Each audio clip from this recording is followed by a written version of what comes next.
দিয়ে সঠিক মূল্যায়ন করি, আমরা কিন্তু সফল হইনি।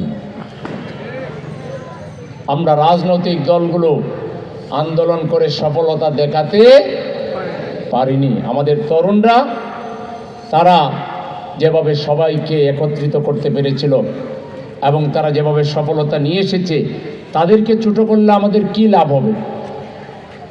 আমাদের চাইতে আমাদের ছেলেরা বড় হোক, আমাদের ছোট ভাইরা বড় হোক, আমাদের কি অসুবিধা? আমি তো কোনো অসুবিধা দেখি না। হিংসা করার দরকার নাই তো, কটাক্ষ করার দরকার নাই তো। এটা তো আওয়ামী মার্কা রাজনীতি। এই রাজনীতি তো ফেল মেরেছে। কিছু হইলেই রাজাকার, কিছু হইলে জঙ্গি, কিছু হইলে মৌলবাদী, কিছু হইলেই আমি এই করেছি, আমার বাবা সেই করেছে। এইসব পুরাতন কিচ্ছা কাহিনী বাংলার জনগণ আর শুনবে না, আর মানবে না। এই পথে যারা যাবেন, হাসিনার পরিণতি তাদেরকে ভোগ করতে হবে। পুরাতন রাজনীতি বাদ দেন, স্ট্যান্ডার্ড রাজনীতি শুরু করেন, শ্রদ্ধাবোধের রাজনীতি শুরু করেন। পরস্পরকে যুক্তি দিয়ে, বুদ্ধি দিয়ে, মেধা দিয়ে, আপনার সুন্দর উপস্থাপনা দিয়ে আপনি মানুষের মন জয় করেন, অন্য পার্টির উপরে আপনার প্রভাব তৈরি করেন। এটি হচ্ছে রাজনীতি। রাজনীতি একটা বড় মাপের জিনিস।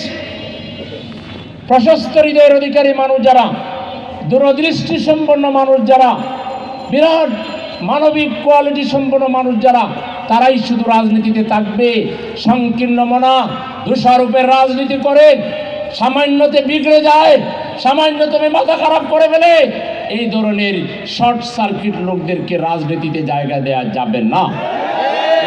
এরা বর্জ্য। এদেরকে জাতি ইতিমধ্যেই প্রত্যাখ্যান করেছে। নতুন করে কেউ যদি সেই পথে যায়, তার পরিণতি একটাই হবে। আমরা দেশবাসীকে আহ্বান জানাবো, আসুন আগে আমরা নিজেদের মধ্যে পরিবর্তন করি, আমাদের চিন্তায় পরিশুদ্ধি আনি, আমাদের আমলে পরিশুদ্ধি আনি, আমাদের ব্যবহারে পরিশুদ্ধি আনি। আমরা নিজেদের মধ্যে গণতন্ত্র চর্চা করি, নিজেদের মধ্যে পারস্পরিক শ্রদ্ধাবোধের রাজনীতি আমরা শুরু করি। আমরা কেউ কাউকে খাটো করে, কটাক্ষ করে, ট্যাগ লাগিয়ে, গতানুগতিক দ্বারা অবলম্বন করে জনগণের সমর্থন আমরা আর পাব না। সেজন্য আমি জামাত ইসলামীর কর্মী ভাইদেরকে বলবো, দেশের এই পরিবর্তনের এই মহেন্দ্রক্ষণে, এই সুযোগে এদেশের সংখ্যাগরিষ্ঠ মানুষের যে বোধ, যে বিশ্বাস, যে সংস্কৃতি, যে মূল্যবোধ, এদেশের সংখ্যাগরিষ্ঠ মানুষের যে আচার ব্যবহার, সংখ্যাগরিষ্ঠ মানুষের যে ঈমান আকীদা, এর ভিত্তিতে বাংলাদেশের জনগণকে ঐক্যবদ্ধ করে লুটেরা গোষ্ঠীর বিরুদ্ধে জনগণকে প্রতিবাদী বানিয়ে ফেলতে হবে। আমরা সংখ্যাগরিষ্ঠ মানুষ বিশ্বাস করি লা ইলাহা ইল্লাল্লাহ মুহাম্মাদুর রাসূলুল্লাহ।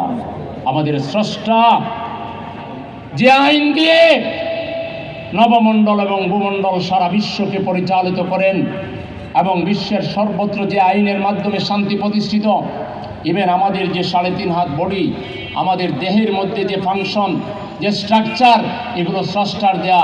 চোখের জন্য, কানের জন্য, মুখের জন্য, হাতের জন্য, পায়ের জন্য, শরীরের প্রত্যেকটা অঙ্গ প্রত্যঙ্গের জন্য স্রষ্টা নিয়ম ঠিক করে দিয়েছেন। এই নিয়ম মেনে আমাদের দেহ পরিচালিত হয়। আমাদের দেহ আমাদের কথায় পরিচালিত হয় না। ঠিক তেমনি আল্লাহ তাআলা আমাদেরকে সৃষ্টির স্বরাজীব ওয়ালাকাদ কাররামনা বানি আদম বানিয়ে, তার গোলাম বানিয়ে, তার প্রতিনিধি বানিয়ে, তার জমিনে তার হুকুম বাস্তবায়িত হবে। তার জন্য আমাদেরকে এই পৃথিবীতে আন্দোলন করার জন্য, সংগ্রাম করার জন্য, মানুষের অধিকার আদায় করার জন্য দায়িত্ব দিয়ে আল্লাহ তাআলা এই পৃথিবীতে পাঠিয়েছেন। আল্লাহ তাআলা জিজ্ঞেস করছেন, মা লাকুম লা তুকাতিলুনা ফি সাবিলিল্লাহ আল মুস্তাদআফিনা মিনার রিজাল ওয়ান নিসা ওয়াল বিলদান আল্লাযীনা ইয়াকুলুনা রাব্বানা আখরিজনা মিন হাযিহিল ক্বরিয়াতি যালিমি আহলুহা ওয়াজআল লানা মিন লাদুনকা ওয়ালিয়ান ওয়াজআল লানা মিন লাদুনকা নাসীরা। আল্লাহ ডাক দিয়ে আমাদেরকে জিজ্ঞেস, তোমাদের হলোটা কি? তোমাদেরকে এত নিয়ামত দিলাম, সৃষ্টির সেরা জীব বানাইলাম, আমার রিপ্রেজেন্টেটিভ বানাইলাম, তারপরে তোমরা কেন আমাকে পাওয়ার জন্য, জান্নাত পাওয়ার জন্য কেন তোমরা অসহায় বনি আদমের ফরিয়াদে সাড়া দিয়ে তাদের বন্ধু হয়ে এই জালেম জুলুম চাঁদাবাজি টেন্ডারবাজি কোন দর্শন অশ্লীলতা ব্যয়পনার এই ডাস্টবিনের রাজনীতিকে ঠেকিয়ে দেওয়ার জন্য, বন্ধ করার জন্য কালেমায় বিশ্বাসীরা, দেশে প্রেমে বিশ্বাসীরা তোমরা কেন ঐক্যবদ্ধ হচ্ছ না? ওয়াতাসিমু বিহাবলিল্লাহি জামিআন ওয়ালা তাফাররাকু। হে বিশ্বাসীগণ, আপনাকে আল্লাহর কাছে ফিরে যেতে হবে। এই বিশ্বাস যদি আপনার থাকে, আপনার প্রত্যেকটা কাজ আল্লাহ দেখেন। আল্লাহ বলেছেন ওই সব মানুষের জীবন ধ্বংসের মধ্যে আছে যারা তাদের ঈমানকে বেগবান করার জন্য, ঈমানকে তাজা করার জন্য রেগুলার ঈমানকে মজবুত করার জন্য চেষ্টা করে না।